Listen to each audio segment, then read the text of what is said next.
The knavery of slavery. The Americas. Before the arrival of the Europeans, slavery was practiced throughout the Americas for a variety of purposes. The Aztecs were the first people in Mexico to practice slavery. Slavery was also practiced by other Native Americans, including the Comanche of Texas, the Creek of Georgia, the Tupinamba of Brazil, and the Inca of the Andes. Both European settlers and First Nations peoples in Canada practiced slavery. Fishing cultures like the Yurok, who lived along the Pacific coast from Alaska to California, sometimes referred to as the Pacific or Northern Northwest Coast, were among the slave-owning people of what became Canada. As ferocious warriors and slave merchants, some of the indigenous groups of the Pacific Northwest Coast, including the Haida and Tlingit, were known to raid as far afield as California. Because slaves were captives of war and their progeny were also slaves, slavery was inherited. As late as the 1970s, certain countries in British Columbia still isolated and shunned the descendants of slaves. Slavery is still a divisive topic in America and has influenced the history and development of several nations, leading to revolutions, civil wars, and multiple uprisings.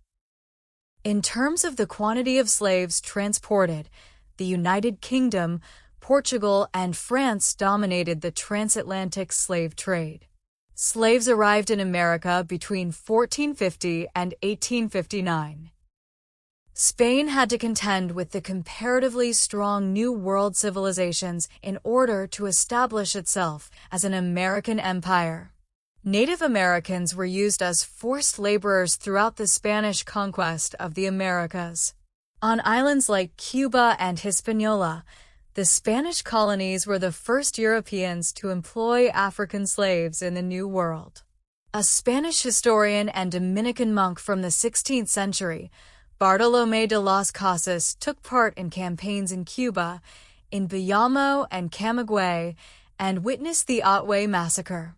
His witness to the atrocity inspired him to advocate for a social movement that would stop using Native people as slaves. Additionally, the first royal regulations preserving the Native population were prompted by the alarming fall in the Native population. In 1501, the first African slaves came to Hispaniola.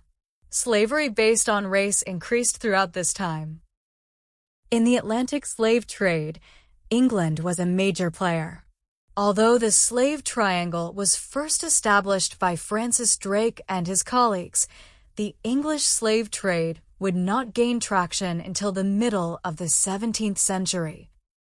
In the 17th and 18th centuries, a large number of white people traveled to North America under contract as indentured slaves. In Virginia, the transition from indentured servitude to slavery happened gradually. The first recorded legal instance of such a change occurred in 1640, when a black man named John Punch was convicted of attempting to escape and was given a life sentence of slavery, meaning he would have to work for his owner, Hugh Gwynn, for the rest of his life, because it demonstrated the difference between his punishment as a black man and that of the two white indentured servants who escaped with him, one identified as Dutch and the other as Scotchman. This case was important. It is regarded as one of the first court cases to distinguish between black and white indentured slaves based on race, and it is the first recorded instance of a black man being condemned to life in prison. After 1640, planters began to retain their laborers as slaves for life, disregarding the end of indentured contracts. This was illustrated in the 1655 case of Johnson versus Parker, in which the court decided that, as a consequence of a civil action, a black man named Anthony Johnson of Virginia was entitled to the ownership of another black man named John Kaser. This was the first time a court in the 13 colonies had ruled that someone who had done nothing wrong might be kept in slavery for life. Hernán Cortés introduced the first contemporary slave to Mexico in 1519. Slavery of indigenous people, including the Aztecs, was outlawed by the Spanish New Laws in the middle of the 16th century. There was a labor shortage as a result. Due to their immunity to smallpox, African slaves were consequently imported. Many Africans were given the chance to purchase their freedom in return, and finally, their masters gave some of them their freedom. Many Taino were enslaved by the Spanish in Jamaica, while some managed to escape. The most perished from European diseases and overwork. The earliest African slaves were also brought by the Spaniards. It was not until 1810, following the uprisings and independence of its American colonies or viceroyalties, that Spain essentially stopped dealing in slaves. With the exception of Cuba and Puerto Rico, where the vast African slave trade to Cuba started in 1810, Spain had lost both its industry and its American holdings following the Napoleonic conquests. It began with French planters who moved in the eastern region of Cuba after being expelled from the French province of Saint-Domingue, which is not Haiti. Due to the increasing demand for slave labor in Cuba, the Spanish crown spearheaded an attempt to reform slavery in 1789. The crown issued a decree known as the Código Negro Español, or Spanish Black Code, which prohibited the selling of young children away from their mothers, limited punishments, mandated religious instruction, and set forth provisions for food and clothes. Slavery in Cuba was altered in other ways by the British. But since they saw the laws as a challenge to their power and an infringement on their privacy, planters frequently disobeyed them and demonstrated against them. African and Native American slaves made up a small portion of Barbados' workforce in the early 17th century, with European indentured servants, primarily English, Irish, and Scottish, supplying the majority of the labor. The economy and society underwent a radical change in 1640 with the introduction of sugar cane. Eventually, Barbados' sugar industry grew to be one of the biggest in the world. A significant amount of intensive labor and financial investment were needed to establish a viable sugar plantation. The technology, funding, and African slaves were initially provided by Dutch traders, who also transported the majority of the sugar to Europe.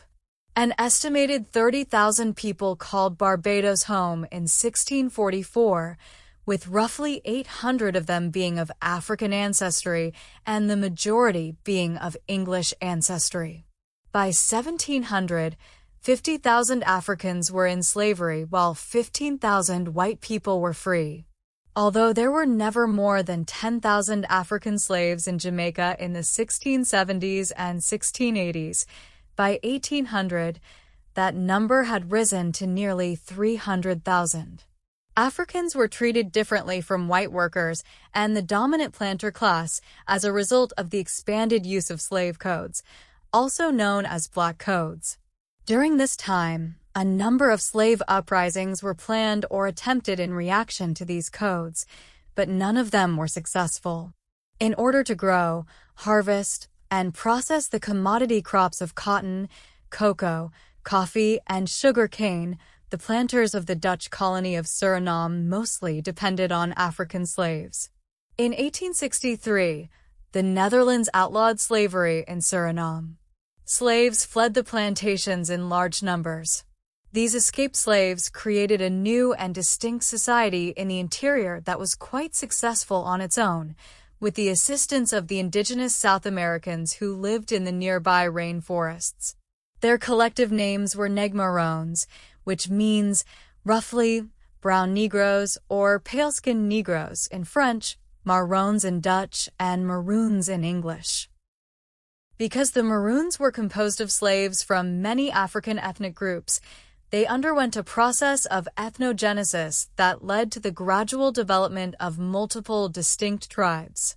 The Saramaka, Paramaka, Dayuka or Akan, Quinti, Aluku or Boni, and Matwai are some of these tribes. In addition to capturing women and recruiting new members from the slave population, The Maroons frequently raided plantations to get supplies, food, and weaponry. During the raids, they occasionally murdered planters and their families. The Maroons, who typically fled via the rainforest, which they knew far better than the colonists, were also the target of military campaigns by the colonists. Several peace treaties with various tribes were negotiated by European colonial rulers in the 18th century to put an end to hostilities. They gave the Maroons authority by granting them sovereign status and the ability to trade in their inland lands.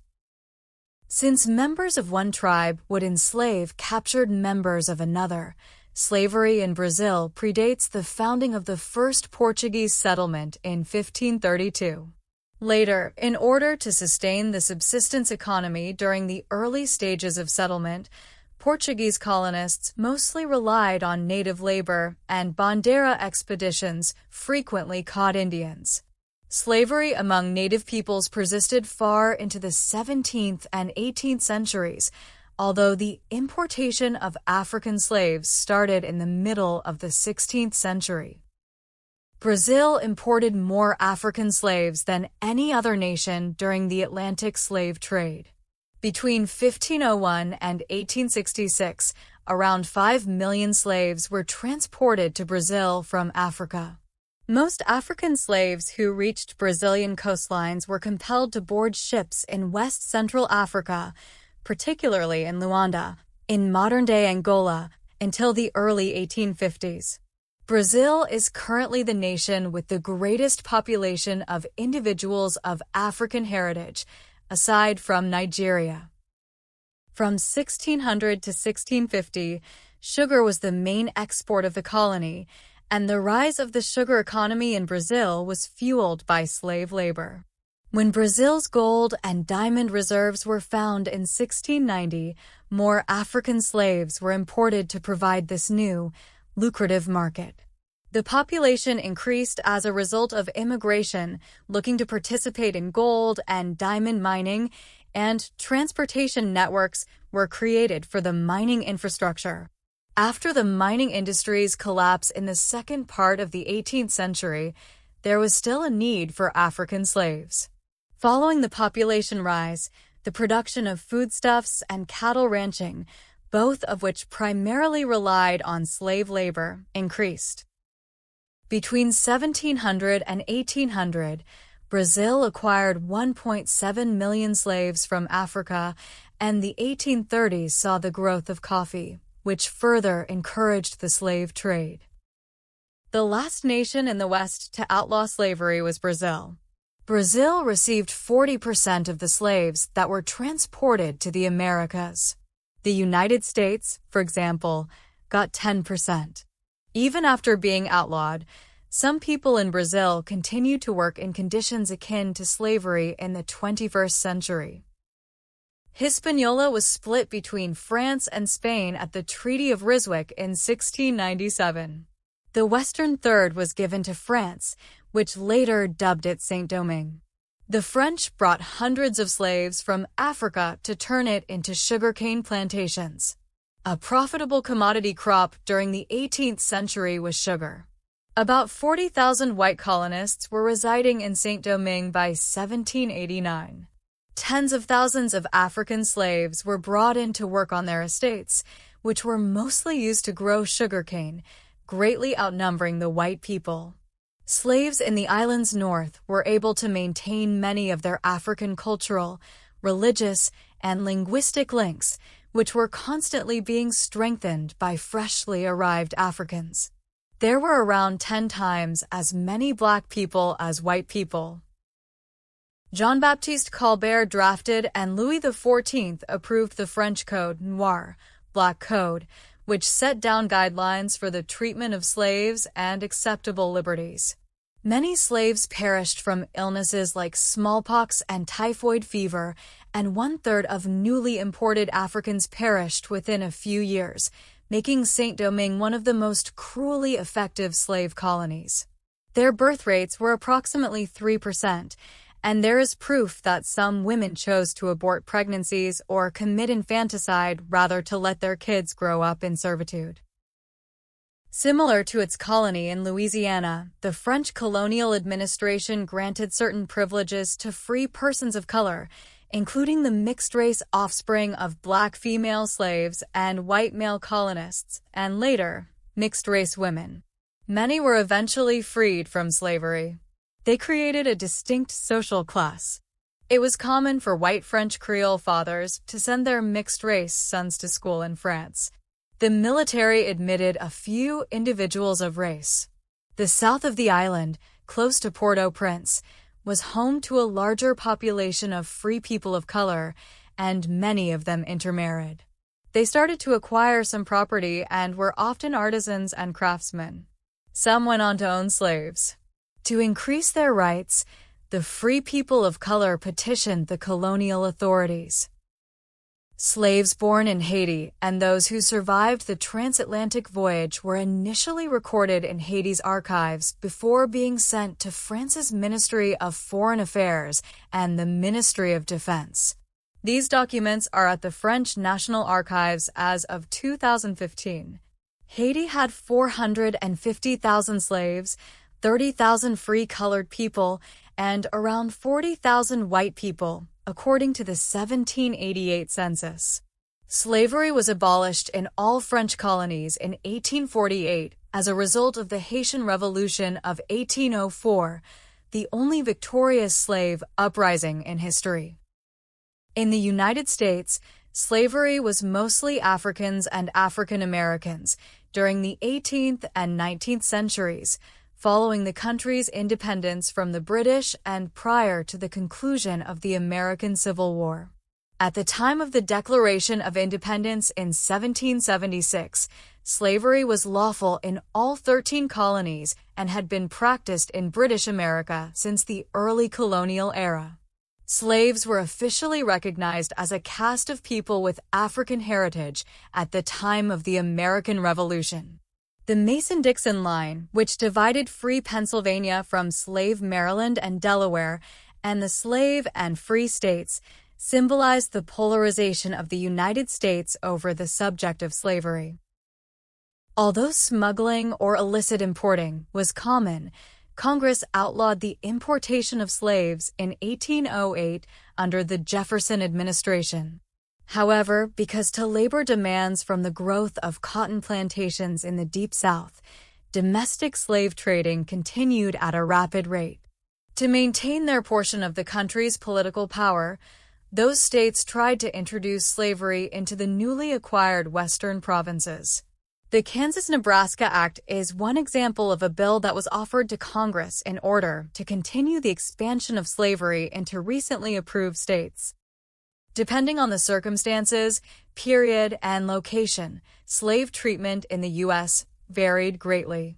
Many white people in positions of responsibility over slaves were corrupted by the power dynamics of slavery, and children displayed their own cruelty.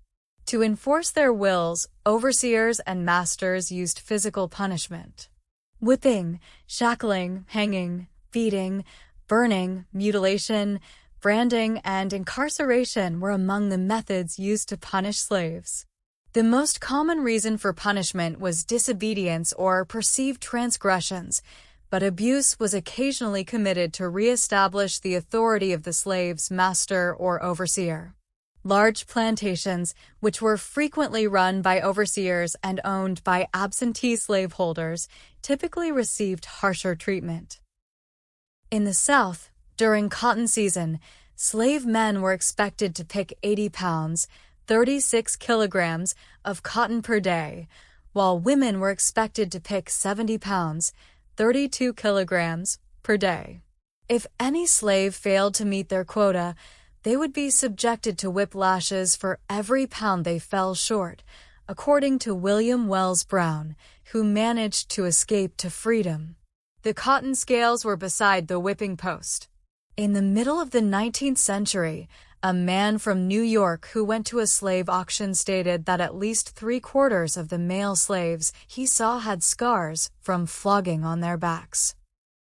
Many families were broken apart when more than 1 million slaves were sold from the Upper South, which had an excess of labor, and sent in a forced migration to the Deep South. The Deep South saw the development of new African American settlements, and prior to emancipation, the total number of slaves in the South had grown to 4 million. According to the 1860 U.S. Census, around 400,000 people, or 8% of all American families, owned close to 4 million slaves when Abraham Lincoln was elected president on a platform of stopping the spread of slavery. Slaves were owned by 1/3 of Southern households. Slavery was a major investment in the South. Consequently, 7 states seceded to form the Confederate States of America after Lincoln was elected. The majority of slaves in the South were owned by the first 6 seceding states. The American Civil War broke out shortly after over the slavery problem, and slavery was officially abolished as an institution in December 1865. The 13th Amendment to the U.S. Constitution, which outlawed slavery and involuntary servitude, except as punishment for a crime whereof the party shall have been duly convicted, was approved by the U.S. in 1865, giving the practice legal standing. This resulted in the convict leasing system, which mostly impacted African Americans. According to the American criminal justice think tank Prison Policy Initiative, there will be 2.3 million people incarcerated in the United States in 2020, and almost all physically fit prisoners will be employed in some capacity. Indefinite solitary imprisonment was the punishment meted out to strike leaders. Both private and government-run jails use forced prison labor. In 2015, CoreCivic and GEO Group, which together account for half of the private prison market, generated $3.5 billion in income. It is believed that all of the work done by prisoners in the United States is worth billions of dollars. In California, the CERS Conservation Camp program saved the state up to $100 million annually by using 2,500 jailed inmates to fight wildfires for under $1 per hour.